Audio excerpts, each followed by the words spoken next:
Video, which is the informative segment on what Lunar New Year is all about.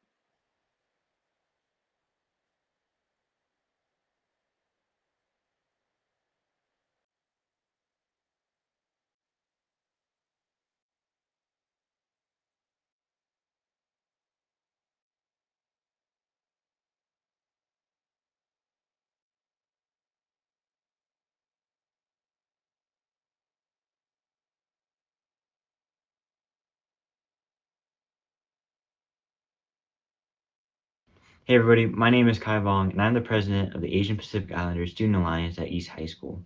We're excited to be collaborating with a couple different Asian student alliances from different schools in Colorado. These schools include the University of Denver, University of Colorado Boulder and Denver, Western Colorado University, as well as the Society of Asian Scientists and Engineers from CU Boulder. The video that we collaborated on goes into detail about Lunar New Year itself. We talk about the history, traditions, and how we individually celebrate this holiday. So please enjoy learning about Lunar New Year, and we are thrilled to be kicking off our celebration with all of you. Thank you. We are ASA's CU Denver team down on downtown Denver. And my name is Matthew. I'm the internal public relations officer, and two of us will be presenting. The other one is... And my name is Eddie. I'm the event coordinator for ASA, and we will go ahead and dive right into the presentation. The Lunar New Year's is based off of the cycles of the moon, begins with the first new moon of the lunar calendar and ends 15 days later in the first full moon. And the reason why it's based off of the moon is because back then, a lot of people in these Asian countries, they worked off of the land, and a lot of them were just agriculturally based. So they used the moon to kind of tell them the times of when was the best time to plant their seeds, when to water their crops, and when to officially harvest everything. Just like how the New Year's celebrates the beginning of the new year here in America on January 1st, the Lunar New Year celebrates the beginning of the new year and the new growing season in multiple Asian countries. 1/6 of the population in the world actually celebrates Lunar New Year. So it's a holiday that is quite popular for a lot of people. Lunar New Year is a festival that is widely celebrated in Asia. The day varies year to year since it is based on the lunar calendar and its cycles. It is celebrated on the first new moon of the lunar solar calendar. Countries that follow the lunar calendar, such as China, Vietnam, Korea, and Tibet, are typically the ones who celebrate. However, the type of celebration may vary depending on the culture. The Lunar New Year is considered the most important holiday in the Asian countries that celebrate it, and it is a time to honor households and heavenly deities, as well as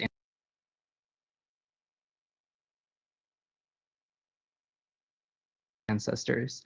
It is also a time to bring family together for feasting. Lores talk about how the Lunar New Year was about a yearly beast known as Nian, and it would go into villages during the first new moon, and it would eat their livestock, it would ruin their crops, it would terrorize their children and their families. So they would usually offer sacrifices during this time to please this deity and prevent any loss of harvest and just have a more productive year. A few different versions of the story about how it ended. Either like a wise person realized that the monster was afraid of the color red and loud sounds, so people started like decorating everything red and playing loud drums and stuff to scare it away. But there's another story where there's like a little boy wearing red, and he starts screaming really loud because he's afraid of a monster, and that scares the monster away. And each Lunar New Year aligns with one of the animals of the Chinese zodiac. It's actually a 12-year cycle. It starts with the year of the rat and ends with the year of the pig. And this year, we're in the second year of the cycle, so it is the year of the ox. Emperor in heaven called the Jade Emperor. So he called to have like a race one day with all the animals, and he was going to name the years after them. And the story about the ox is that the mouse and the ox were the first ones, like they were like in the lead. But then they came across a river, and the mouse like couldn't swim, or the rat couldn't swim very well. So he jumped on top of the ox, and the ox let him ride him. So right when they got to the finish line, though, the rat jumped off and got first place, and the ox got second place. So one of the main traditions of Lunar New Year is handing out red envelopes to loved ones, including family members and friends. And these red envelopes contain money. So for me, in recent years, I even received gift cards to spend on Amazon too, but the tradition still remains the same in receiving and giving out money in red envelopes. Overall, it symbolizes good luck, good wishes, and prosperity for the upcoming new year. But also keep in mind that the money you're handing out or receiving should be even, because only odd numbers are reserved for funerals. In addition to red envelopes, there's also the sweeping of the grounds. So 10 days prior to the Lunar New Year, houses are thoroughly cleaned to welcome the new year. And the purpose of this tradition is to get rid of any bad luck that may linger into the upcoming year. One superstition is that you cannot sweep towards the front of the house, or else it will mean that money will also be leaving the house. Whoever enters the household also holds a lot of power. The first person to enter the house determines the fate of the household for the whole year. So to ensure a positive year, the first person who enters the house must be compatible with the year's zodiac sign. For Lunar New Year, similar to American holidays like Christmas and Thanksgiving, it is expected for family members to gather together to celebrate the new year as a whole. For those who live elsewhere, such as in another state or country, for example, it is common for them to take time off and visit their families. Another example is food. There are numerous foods that are eaten during the festival and have deeper meaning to it. These meanings can include family unity, health, prosperity, and more. Also, it is a tradition for people to celebrate using fireworks, lanterns, or with lion dancers and other performances. 新年快乐! Happy Lunar New Year from the Society of Asian Scientists and Engineers at the University of Colorado Boulder. We hope that you're having a wonderful day. My name is Joe. And I'm Kimmy, and we were just going to talk about a couple of our family traditions for Lunar New Year. For me, my family celebrates with our family and friends, and my little brother and I usually get red envelopes from our family. My personal favorite thing to do is cooking traditional Chinese meals with my mom.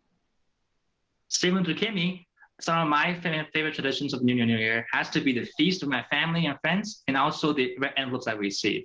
In addition, another tradition of my family is to stay up at night and watch the New Year broadcast from across the world in China. The most memorable way I celebrate is by wishing every adult a happy Chinese New Year by handing out 2 tangerines in exchange for a red packet, or, excuse my pronunciation, a hongbao that is full of cash. Besides the personal prosperity that comes with the occasion, I really do enjoy spending time with my family over an enormous Chinese dinner. The way my family spends Lunar New Year is that all my family in Colorado will get together at one house just to be able to spend time together, watch movies, hang out, just have fun. We'll also usually have dinner together that consists of dumplings and pork buns. I'll also get red envelopes from my grandparents, which is really cool because I'll be able to get a red envelope from my grandma who lives in Colorado, but I'll also get red envelopes from my grandparents in Taiwan, and that's like a cool way for me to be able to connect with them and see them. Aiden's family celebrates Lunar New Year by attending Chunwan, the Utah Lunar New Year celebration. They also receive red packets, and their family usually has nice dinner, complete with their grandma's famous simi lu, which is a taro tapioca coconut milk dessert dish. For Lunar New Year's, my family likes to stay up until midnight to properly bring in the new year. My dad makes it a tradition to pop off the fireworks decoration we have and play music. We give each other red envelopes full of money and have a meal together. During the day, my family and I like to dress up in our aoyais and visit our family and friends and go to temple. We like to play a lot of gambling games like the card game 13 or the gourd crab shrimp fish gambling game. Overall, we spend the whole day with loved ones, eat amazing food, and have fun for the new year. So when you think of Chinese New Year, you're probably thinking of the Lantern Festival, the dragon dancing celebrations, eating tons of yummy Chinese foods like dumplings, and of course, the red envelope. But with all the craziness that's happened this past year, it may be very hard to celebrate in the same ways that we have in the past. But the main purpose and the main meaning of Lunar New Year's, that this core value of family and community will never change. That being said, a lot of families will probably turn to technology to video chat loved ones and talk as if they were all together in the same room. And a lot of traditional Lunar New Year foods will still be present in many households, as the meanings of unity and prosperity that these foods have will have an especially stronger emphasis during this time. So though this Lunar New Year may feel a little more mellow and a little less festive, the feeling of community and family is something that will always be a part of this holiday, no matter the struggles ahead. So, even though it might not seem like the same kind of celebration this time around, I encourage everyone out there to give a call to your family and just remember what the true meaning behind Chinese New Year really is. I hope you all have a wonderful and safe Lunar New Year. Happy Lunar New Year and have a great Year of the Ox. We hope the Year of the Ox will bring you good luck and good fortune. Happy Lunar New Year. Happy Lunar New Year. Happy Lunar New Year from APSA. I'm Justin Won, the co-president of Asian Unity, and we want to wish you a happy Lunar New Year. And back to the club. Happy Lunar New Year! Thank you for attending to our presentation, and stay safe, everyone. Thank you.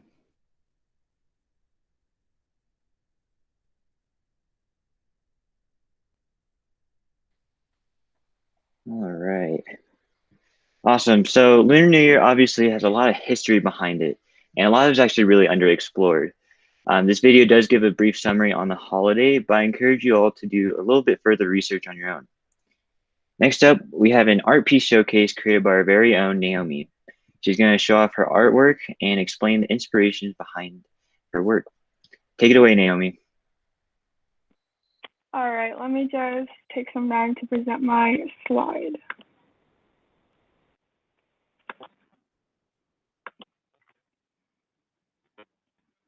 Okay.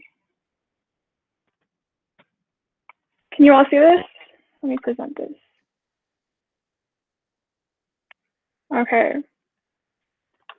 So hello everyone. My name is Naomi Maginero. I'm a senior at EAST this year, and I'm also on the board council for APSA. Today I was asked to create an art piece in celebration for the Lunar New Year.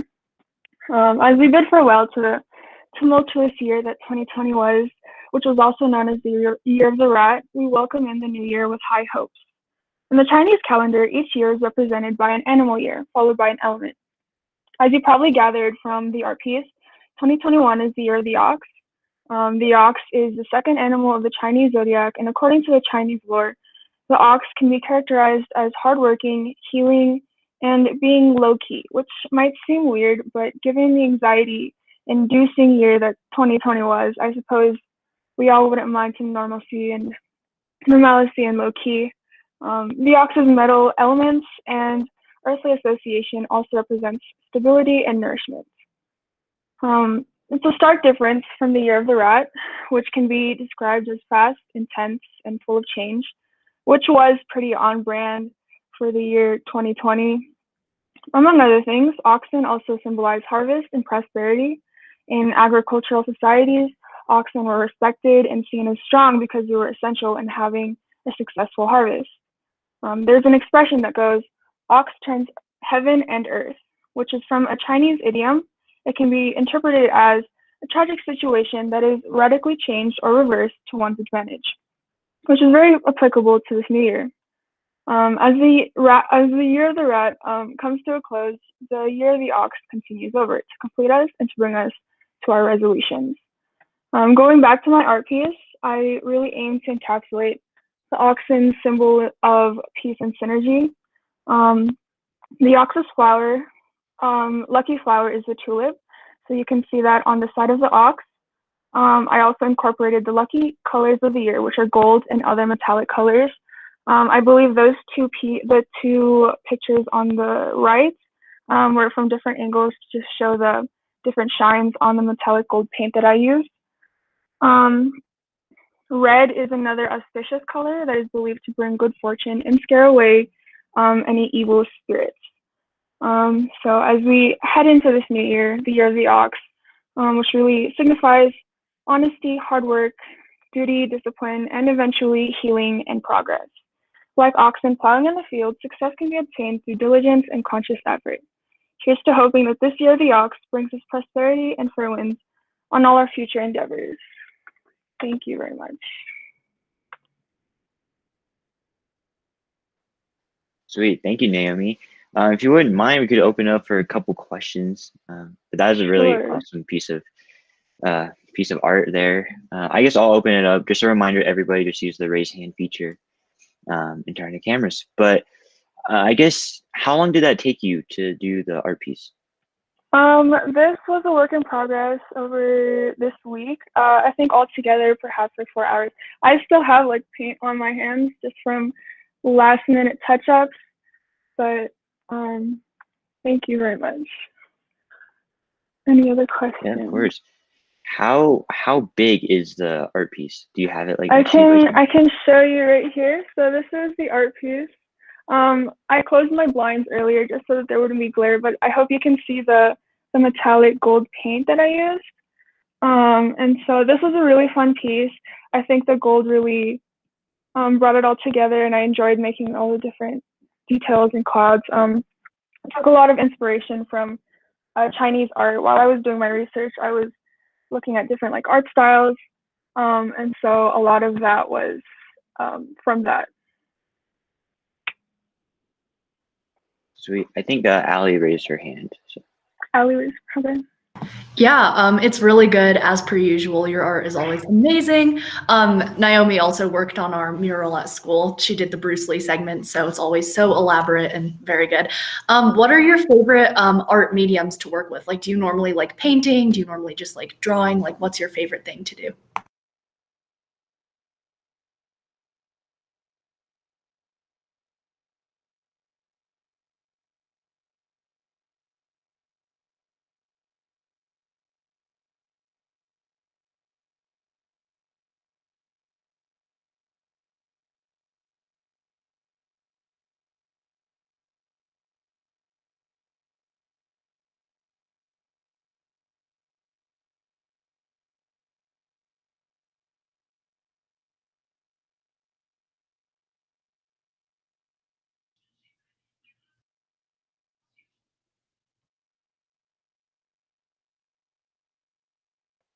Okay, sorry about that, Naomi. I don't know. You're frozen on my end. I'm not sure if that's with others, but hopefully we'll get to your question later.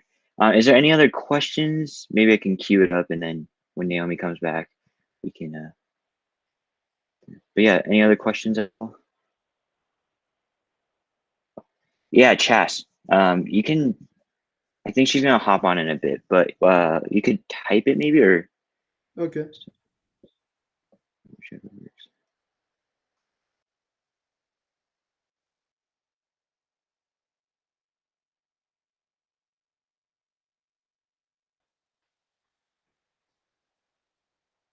All right, sweet. So I guess we'll just move on until Naomi comes back. Technical difficulties, am I right? But anyways, as we've already mentioned, it's a beautiful piece of art, and Allie actually mentioned this, but she did do the Bruce Lee section of our mural located off 17th, right next to East, which is just absolutely stunning, and she did it all in just a couple hours, which is really incredible. But many of us are actually familiar with lion dancing, you know, the big dragons and the loud drums chasing away the monsters of the past year. However, there's another type of dancing, and it's actually very, very intricate. Here's Rebecca's performance of ribbon dancing, and she'll be explaining her performance right after that.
Awesome. That's so cool to me. Rebecca, do you want to talk about that performance real quick? Sure. I put it together over 5 weeks. And usually, if you don't know any of the dances or how to use the props, it takes over 12 weeks. So I was really lucky to be able to put this together for you guys in just a short amount of time. That's sweet. Well, I guess we could ask some questions too if you're down for that. Sure, of course. Sweet. Are there any questions right off bat? Because I know you mentioned a time frame of 5 weeks. Does that normally take that long for those type of performances? My teacher said it normally takes like 6 weeks if you know what you're doing, and 12 weeks if you're brand new. Interesting.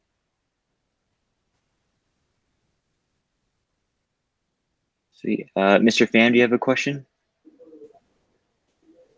Oh, actually, yeah.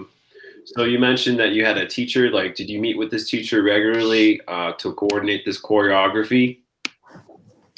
Yes, I've been dancing with this teacher for over, since I was 5.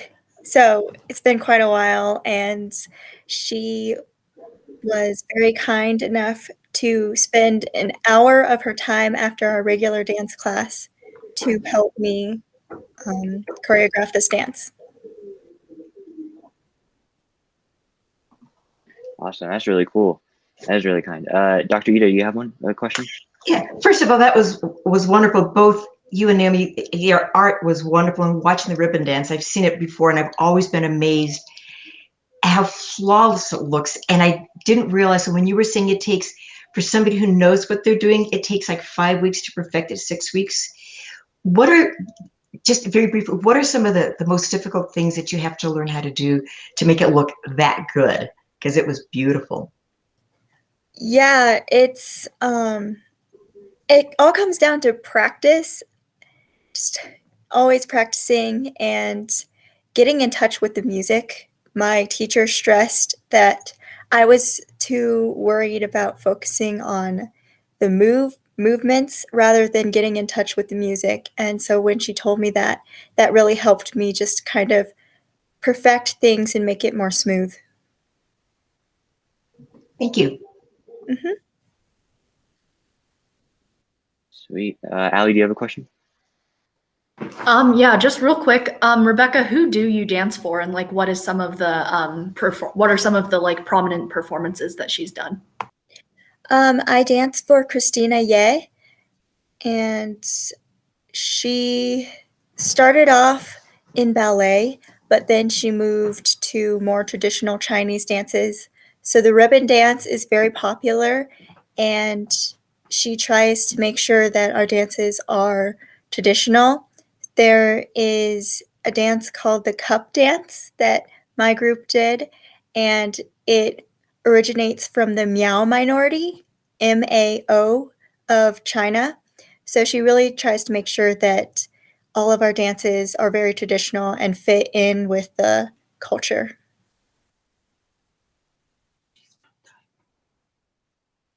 Awesome. Are there any other questions? Well, sweet. Thank you, Rebecca. Obviously, Naomi, you got cut off. So if you want to re-answer Allie's question, Chas had a question for you. I think you answered in the chat about doing more Zodiac pieces. But if you want to touch on both those questions, then we can move on. Right. My apologies. My Wi-Fi just cut off for a second. What is it? Allie, like I said, yeah, just acrylic and graphite really. I kind of just took whatever was around me when I was growing up. And usually you just have, pen or pencils, whatever graphite is lying around. And so I just worked with what I had. And for Chaz, yes, it was really fun making this piece. And so I really don't mind making it into a series. I think that would be really cool. It was really fun researching all the different aspects and characteristics of each of the zodiacs. So definitely, maybe. Awesome. Sweet. Thank you, Naomi. Sweet. Well, thank you again also to Rebecca for your amazing performance. I remember during sophomore year, you did somewhat of a similar presentation to our AP Human Geography class, but minus the dancing part. And I was really intrigued regardless. I'm glad that you showcased it to everybody here today. Now it's actually time for our guest speaker, Dr. DJ Ida, who is the founder and executive director of the National Asian American Pacific Islander Mental Health Association. We are so excited to have her here today and tell us about the role of mental health and how we can actually celebrate it. Here's more from Dr. Ida. Great. Thank you very much, Kai. And when Kai first called me and invited me to speak, I was really excited. One is because mental health is something that's very near and dear to me, but I'm also an East High grad. And so when I found out that APSA was at East High, I went, I have to do it. Anything you ask of me, I will be there for you guys. So anyway, first of all, congratulations. I'm really, really thrilled to see what you've put together today. Because when I was at East, one of the things that Kai and I were talking about, one of the reasons why I loved East is because it's always really understood and respected diversity. But we never got to do something like this, or we maybe just didn't even think about it. So I really applaud you for the efforts. And when he was talking about mental health, it may seem strange, like, why are we talking about mental health today? It fits in actually perfectly. And in the very opening piece, when you had some of the speakers just saying that we are leaving year of the rat and we're now entering year of the ox. Everybody knows last year was an incredibly difficult year for so many different reasons. And as we're moving into 2021 and the year of the ox, I think it's really important for us to be able to realize this is a beginning. But when we think about mental health, we always think about the problems, the difficulties, and those are very real. But the thing that I really enjoyed about what I was watching today, and when Kai sent me the agenda for today, what you are doing is this too is mental health. It's celebrating who we are as Asian Americans, Native Hawaiian, Pacific Islanders, multiracial. It is just, this is actually what helps us heal. And I'm going to do just for a brief overview, but what I really, really wanted to be able to do is leave some time for a Q&A. So instead of me talking to you, I would love for us to talk with each other. So with that, I'm going to just kind of go through, and some of this is probably stuff that's either familiar to you, but mental health just isn't something that Asian American, we don't talk about. I'm third generation Japanese American, grew up in East Denver. I said I went to Smiley Junior High School, Park Hill Elementary, and East High. But it just wasn't something that we talked about. And I know that continues on right now. We're often missing from the data, and there are many, many things we have so much to be proud of. And I would never trade being an Asian American female for anything. I love being Asian American. It's something I take great pride in. But I also know it's been very, very difficult. There's the pressures to be perfect, which makes it very difficult to say we've got mental health problems. Something that we're missing from the data a lot, but suicide, very sadly, is the leading cause of death for Asian Americans between the ages of 15 and 24. And this is according to the CDC, the Center for Disease Control and Prevention data that they have. And there are a lot of things that sort of lead into that. And I think one of the things that's really important, and why I was so pleased when Kai made the invitation, is because I've been working in mental health for my entire adult life. We started the minority programs on the CU Boulder campus. Then we started the Asian Pacific Development Center, a specialty mental health clinic in Denver.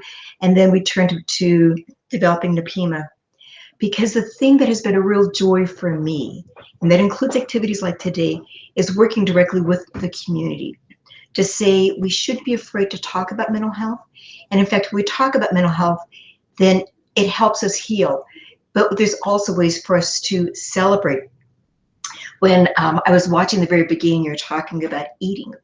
I had very fond memories. And one of the things that I missed this year, this is the first time in my whole life that we've never gotten together with the family to eat. And that was, Papa would take us, the aunties would stay home and they would cook in the room, house to house to house. And with the kids, we'd go along, we'd get sort of eat everywhere. These are the things that bind us together. And these are some of the things that I want to talk about today, is what also helps us heal, as well as what makes it difficult for us. One of the first things I really want to talk about is sort of redefining what mental health is.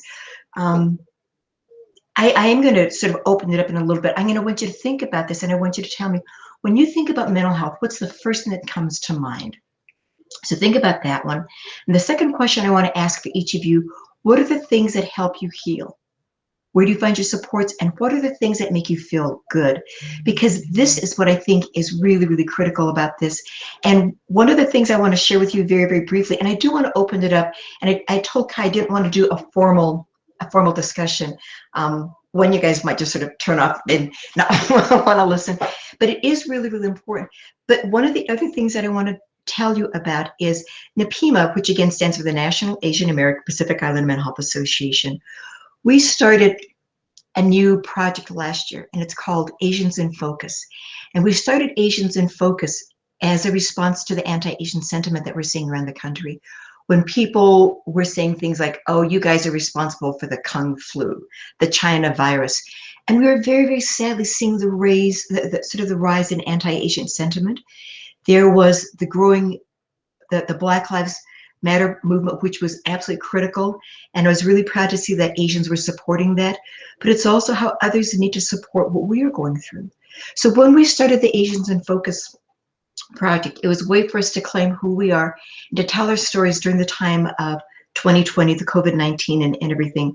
So if you go onto our website, and I really, really encourage you to sort of join us, because what we want to do, and that's why when I was looking at Naomi's art, we created healing through the arts, and that's what Asians in Focus is all about. We heal through music, through dance. So when Rebecca was doing the ribbon dance, that's part of the healing. It's claiming who we are. We're starting a new project, and then I'm going to open it up so we have time just to, because I really would love to just talk with you, not at you. And then I'm going to ask all of you to sort of put your video back on. The other piece we're doing, and we're going to launch it next week, and I've asked Kai if we could share this information with you. We will give you that information probably on Monday or Tuesday, but it's called Heart's Hope. And it's little H-E, capital A-R-T, little S, little H-O-P-E. And what it stands for is the hope that we have in our heart that comes about through art. I'm going to tell you really, really briefly what this is all about. And then I would like for us to have just a discussion about what mental health means to you, what are some of the pressures you're seeing, and things that you do to heal. Back in November, I received a call at the Clear Blue Sky. And there's this person called and said, I wanted to know if you take donations. And I was thinking, twist my arm. Of course we take donations. And the reason why she wanted to give donations, she wanted to give it to NAPIMA because she wanted to give the donation to a place that would understand and would deal with the pain of losing somebody through suicide. In 2016, her cousin took his life on November 16th of 2016. And what they were doing was a 5K event to raise funds, to raise awareness around mental health. But they weren't, it was just the family, but they didn't know what to do with it, so they wanted to give it to NAPIMA. What we did is we started a whole new project that we're going to launch on Monday. And we asked first if we could, his name was Fatu, it's Nicholas Fatu Savello, and I had permission to use his name. And in fact, when you go to our website, his name is on there with the blessing of the family. Fatu is Tongan and Samoan for heart. And we had first wanted to call it Fatu's Hope. And the family was very honored that we wanted to acknowledge the donation they'd given us, but they didn't want to put Fatu's name in there. We said, absolutely, totally understand this. But it was perfect because heart. And then when I was working with my team, they're playing with the lettering and we go, heart, what are we going to do? And then because I created NAPIMA specifically to talk and work with the community, and we decided to do the Asians in Focus to heal through the creativity and not just talk about diagnoses. And as a psychologist, I was trained to do talk therapy, to talk about diagnoses and everything. So there's real value in that. But there's so many other ways that we heal. And so when we did this, I was watching the chat and they were just going heart, big letters, small letters. And somebody put little H-E, capital A-R-T, apostrophe, little S, hope. And that was it. And Heart's Hope was born. And so we're starting this program. And with some of the funds that they have given us, we are going to have and we're still trying to find the right word. It's not a contest. But what we want to be able to do is its mission is going to go national. And we are going to, of all the submissions that we get by April 15th, we're going to select 3 of them. We will honor and recognize all of them in a National Mental Health Awareness Day. And by the way, May is not only APA or APAM Heritage Month, it's also Mental Health Awareness Month. So we're combining the two. We've done this in the past. We're going to honor all the submissions that we've given, but we will give a very small little award of $500 for 3 of them. And we are thinking about ways that we might be able to use this image. We're asking people to do is what the name of the piece is, whether you're using photographs, painting, movement, music, whatever it is, the title of your piece, what it means to you, and the message of hope that you're giving to others. And we'll recognize each and every of these. That's phase 1. And so I'm going to send that information to Kai and have it spread. I would really encourage all of you. I would love to see your artwork. Because when I was working at Asian Pacific Development Center, it was the kids, it was the 12 and 13-year-olds that taught me so much about mental health. They were going to come and sit and talk to the doc about the problems. But when I got to meet them on their turf, talking to them, that's where they taught me so much about who they were. And again, I won't have time to go in a lot of detail today, but it really opened up my eyes. If I'm working with somebody who's dealt with trauma, whose family has been, completely destroyed, a Cambodian family, Pol Pot, talking to me through an interpreter is not going to help them heal, but gardening, because it was something that was familiar to them. It was something that they said, I can do this. I felt like when I came from Cambodia, from Vietnam, from Laos, when I came from China or Korea, I was so lost. I didn't know who I was. I didn't know how to survive. And for even those of us who've been here for 3, 4, 5 generations, we all feel that way sometimes. I don't know who I am. I don't know how I survive. I don't know what my place in the world is. To me, the healing is about talking to somebody. That's part of it. But it's finding that something that we can hook onto. And that's why I thought the art was so important. So when I was doing art, I was working with the little kids and some of these little gangbangers. I mean, the ones who are gangbangers are a little bit older. So I was working with a 15 and 6-year-old, and they were so nice to me. They would call me Miss DJ. And I'm thinking, this is the kid that took a bat and beat somebody up. But they were very polite to me. I hated the gangs. I hated what the gangs did. But when I got to know these kids one-on-one, I began to understand much, much more about their world, their lives, and what that meant to them. So I would separate out and say to them, I hate what the gangs do, but I totally understand why it was important to you. We just have to find healthier ways of being part of a group, of finding a sense of self. And so it wasn't slamming somebody for being in there, but it's like, you can't do there, can't go there. I don't want to see you. And unfortunately, I used to go to court and try to argue on their behalfs. I go down to Canyon City and meet with them. So these are the things. Mental health takes many, many different forms, but so does healing. And so what I would like to do is open this up. And please, Kai, if you can, we've only got a few minutes left, so I want to stay on target out of respect. But the last 4 minutes or 5 minutes that we've got, I just want to open it up and just ask people, when you think of mental health, and you can answer in any order that you want. And then Kai, if you could just sort of call on folks, sort of help me kind of facilitate. So if everybody can just sort of open up, I would love to carry this dialogue with you.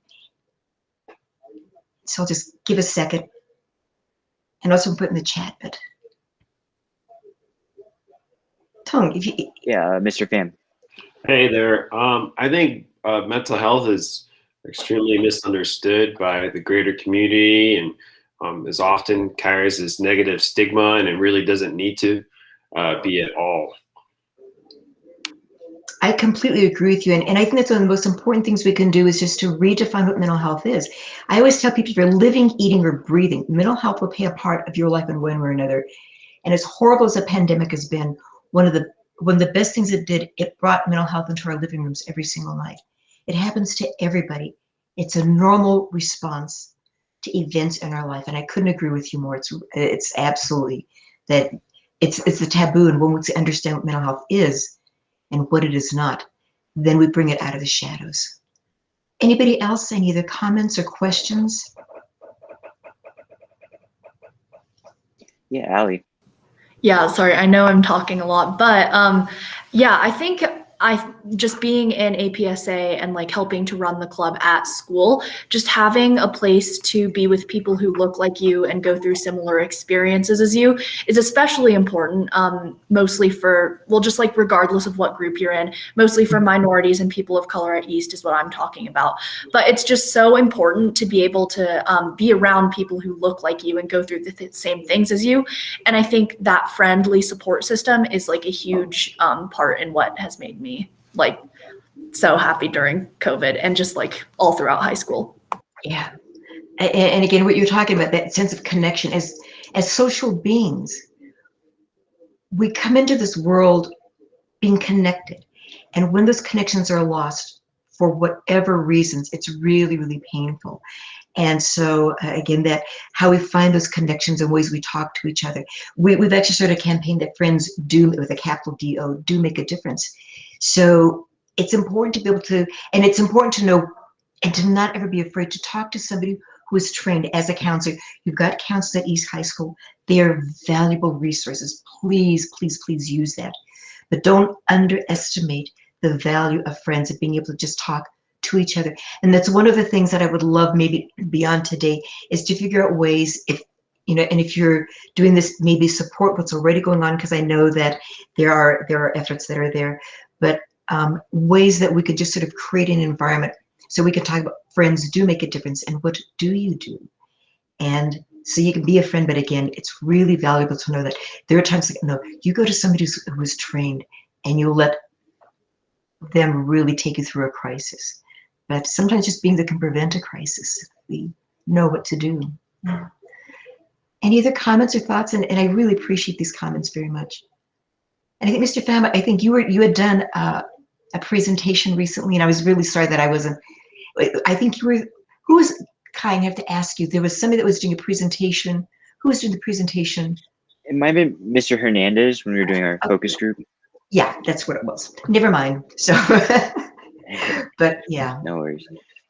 So, Chas, do you have a question? Yeah, I kind of had a comment like about what you were saying about like with friends and art. I mean, at my school, at my university, there's not that high of an Asian population. And I have one really good friend of mine who we're both English majors, and so we both took creative writing together, and we're both mixed, you know, and we're both like mixed Asian and other things. And there's some things that like we couldn't really express very well. Like I felt like without the poetry really helped us to express what we felt and about being mixed sometimes. And we kind of would help each other out with that. I felt like, you know, like just because we're friends, kind of critiquing each other's poetry. And yeah, so I definitely think you're right about what you were saying. I mean, it really has that kind of like art has helped me definitely. I am so glad to hear that. It is incredible the power of the written and spoken word. I don't know how many of you watched the inauguration, but the young woman that was the poet laureate, that was the best thing about that entire inauguration, the power of words. And so, Chaz, when you were writing and the fact that you were doing it with a friend, that you share that experience and that you can learn from each other, again, the power of friendship. But finding, as an English major, finding the power of words, it's a real gift. And then once you do that, it's just like with Naomi's paintings, it's there for the world to see. And so once you create it and once you share it. And the other thing that when I was doing clinical work, I would actually have people write sometimes, because sometimes it was very hard in the moment to articulate and to express it just like that. But they would take the words, and there were always several iterations, and I don't know in your writing if this is the process, but sometimes it's just getting the emotions out. And you go, I don't want to release that to the world, but I had to say that. And then there's and I won't tell you the words that I used to describe that one, so that stays with me, but I have descriptors for this. And then there was the one about the message that you wanted to convey. And then the third was on how you wanted to convey it. And that's the process, so that when you finally give this, and the world may be just you, the world may be your family, it could be friends, or it could be literally the whole world. But when you go through that process, it's thinking in each step, it's like, okay, I want to get the emotions out. This is what I meant to say. I don't think that's the best way to say it. Maybe I better try this. And there's a real gift, and that's what communication is all about, is having that kind of a clarity. So I really applaud you for doing that. And hopefully you'll share that with some of us. So go to Asians in Focus and and I want you to submit. But and I'm very, very serious. There's no age limit to this. We're hoping to get 12-year-olds and 80-year-olds, everybody in between. But every form of writing is something we're, and regardless whether you get the award or not, we just really want to acknowledge people's work. So, and I think we're probably, oh, I'm running over. I'm sorry. I just looked at the time and I don't want to run to Oh, other no people. worries at all. So, No worries. Are there any questions? Any more questions or comments? All right. Well, thank you again, Dr. Ida. You've made, a huge impact in the community. She's actually been awarded the Mayor's Diversity and Inclusion Award this past year for her incredible work. And so thank you again. And I look forward to having, further conversations with you and APSA and all those involved. So thank you again. Yeah. thank you to all of you. Have a really, really good 2021. Happy year of the ox. So thank you. Yeah. Happy Lunar New Year. Awesome. Well, now to get to our final segment of the day, here's the Shaolin Kung Fu Academy demonstrating a performance of martial arts and lion dance. Dr. Chong will be presenting the video.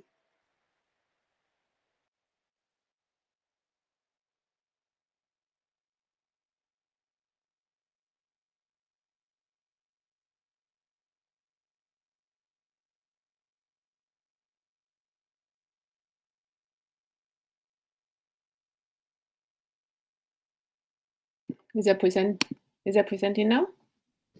Yeah.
气，面对万重浪，热血像那红日光。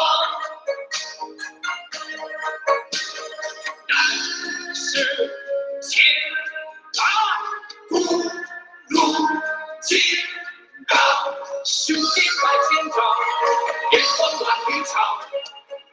我他奋不长，做好汉，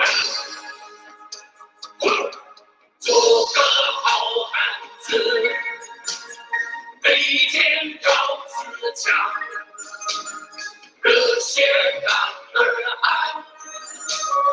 离开两个光。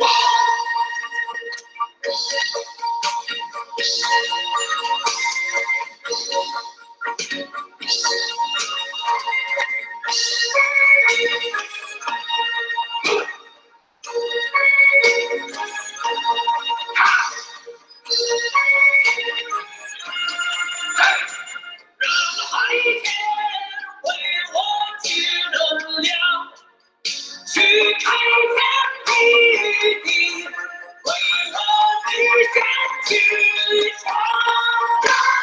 一波高壮，勇敢的冲光和好气象，我是男儿大自强。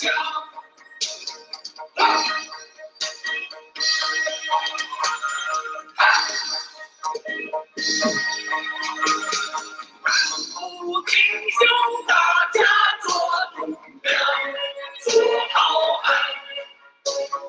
我为点热，照出千分光，做个好汉子，热血热肠热，离开蓝灯光。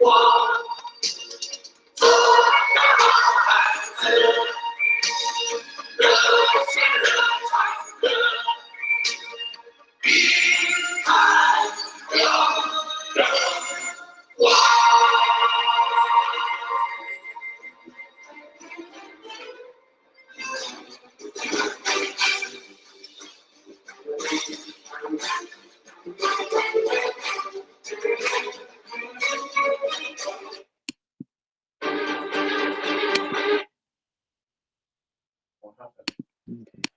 Sweet.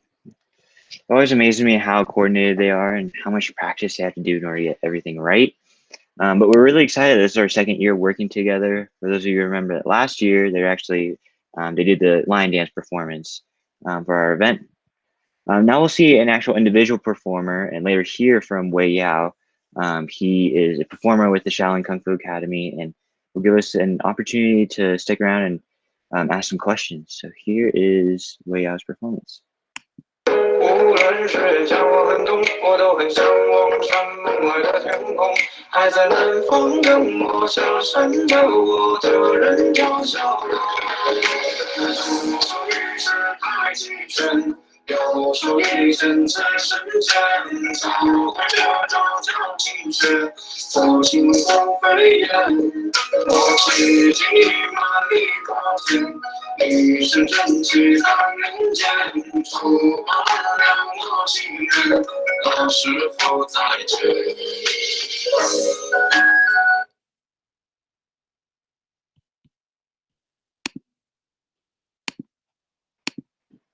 All right, awesome. So welcome, Wei Yao. I believe you're in the chat. There you are. So yeah, we'll just open up for some questions. I think Lily, you had a question during the performance, so go ahead. All right. Can you guys hear me? Yeah, we're good. All right. Lily, do you have a question? I saw you raise your hand. Me? Wei Yao, would you like to introduce yourself first? Oh, Sorry, yeah. I didn't mean to raise my hand. You're all good. Sorry. Go ahead. My name is Wei Yao. I come from China. I come to United States about 4 years. And training Kung Fu is only 3 years. But that was funny. I'm Chinese and I start training Kung Fu and I come to the US. And graduation in this year, I'm probably going to the Sea of Water next year. That's it. Awesome. So how do you get started with training in Kung Fu? I just like when I first time come here, so I want to do like find some hobby, but at that time, first time come here, don't speak English very well. Like most American club, like they speak English, I don't really understand. So I just try to find something maybe can practice my language and also they can speak English, not speak Chinese. So I try just to start the Kung Fu at that time. Awesome. Yeah, if there's any questions, guys, feel free to raise your hand. I'll ask another one way out. What would you say is the most difficult part about Kung Fu? I think the most part difficult is when training is not too hard, like because the other person and the shifu they will help you. I think the hardest part is you train when you start training by yourself. Like you cannot every day just training at school for like 1 hour, and that doesn't uh sorry about that. Like if you only go to school, that is not very well for the kung fu. Like you have to training by yourself at home. That was really hard. Like when you start training by yourself, and especially this year, the COVID, I have cannot go to anywhere, so I have to training by myself, make sure I can do everything. That's it. Yeah, for sure. I mean, I know COVID disrupted a lot of things, but it is impressive that you continued with your training despite everything going on. So, yeah, I applaud you for that. Yeah, I mean, do you guys know when you're going to like perform again and kind of the school is going to open back up or? Yeah, the school is already opened right now, but we don't want to do any performance for this year. No, right now it's 2021. We probably do some performance for this year, like, but it should be after when the COVID everything getting normal and the COVID be over, then we start to do other performance. Sweet. Well, that's good to hear. Yeah, are there any other questions at all in chat maybe? All right. Well, thank you again, Wei Yao, for providing your insight to performance. I know we met last year, and it's wonderful to hear from you again. Real quick, just going to wrap things up. Here's Dr. Chong for a quick word. Hello, everyone. I'm Dr. Chen, sponsor of APSA. I want to say thank you to our guest speaker, Dr. Ida, and our presenter, Wei Yao, Rebecca, Naomi, and all Asian club from colleges that help us with this event. And also, we appreciate the support from our admins at East. Special thanks to T and Durgo. APSA's board member has been working really hard on this event, and then I want you to know that I'm very proud of you.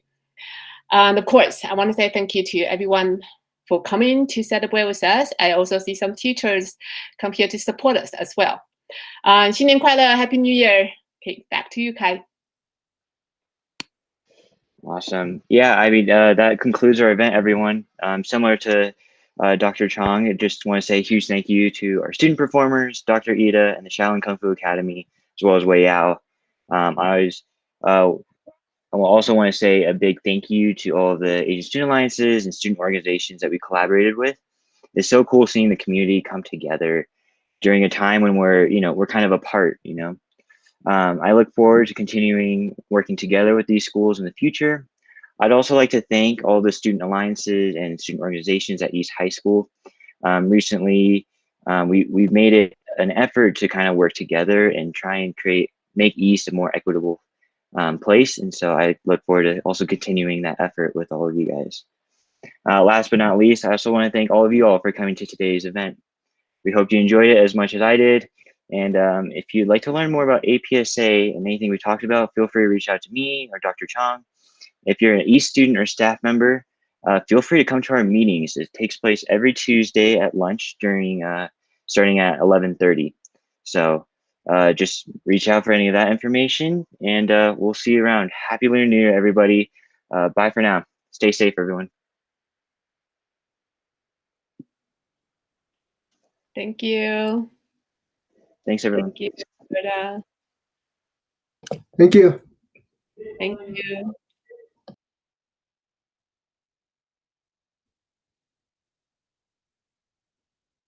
Ready. Great job, guys. Thank you. Thank you. Okay, so Rebecca as. Okay, so it's us, right? Okay. Yay! Okay, that was pretty good. All right, let me start recording first. There you go.